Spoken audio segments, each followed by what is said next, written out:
আসসালামু আলাইকুম, সবাই কেমন আছেন? আশা করি ভালো আছেন। আলহামদুলিল্লাহ আমরা আমাদের যে ফ্যামিলি মেম্বার কাছে সবাই ভালো আছে। আজকে একটু বিষয় দেখাবো। একটা বাথরুম পিকচার যখন আমাদের কমপ্লিট হয় বা আমরা লাগাই, তখন এটা আমরা 30 থেকে 32 ইঞ্চিতে রাখি। তো আমরা অন্য একটা মিস্ত্রির কাজ করতে আসছি, শুধু ফিনিশিং লাগানোর ক্ষেত্রে এটাতে আমি এসে পাইছি 38 ইঞ্চি।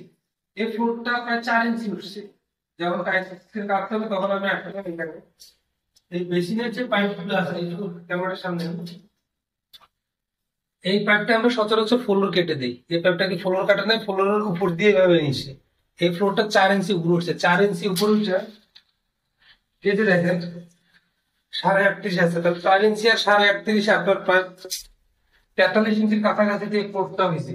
একটা বাথরুম মিক্সারের উচ্চতা যদি 43-45 ইঞ্চি দেয়, তাহলে কিন্তু এটা বাথরুম মিক্সার দেওয়া হচ্ছে না দেওয়া যাবে, এটা কনসোল স্টোভ। মানে কনসোল স্টোভের যে উচ্চতা, এই উচ্চতা বালতির ট্যাপ দিয়ে দিচ্ছে। এটা কখনো একটা কাজের ভালো কোয়ালিটির একটা কাজ হতে পারে না। প্রত্যেকটা জিনিসের নির্দিষ্ট মাপ আছে, কিন্তু এটা মাপের বাইরে। ইংলিশ কম্পিউটার ওয়ারে প্রত্যেকটা জায়গায় আমি যা দেখতেছি, যা পাইতেছি, এমন একটা জিনিস ভালো পাইতেছি না এই মিস্ত্রিটা।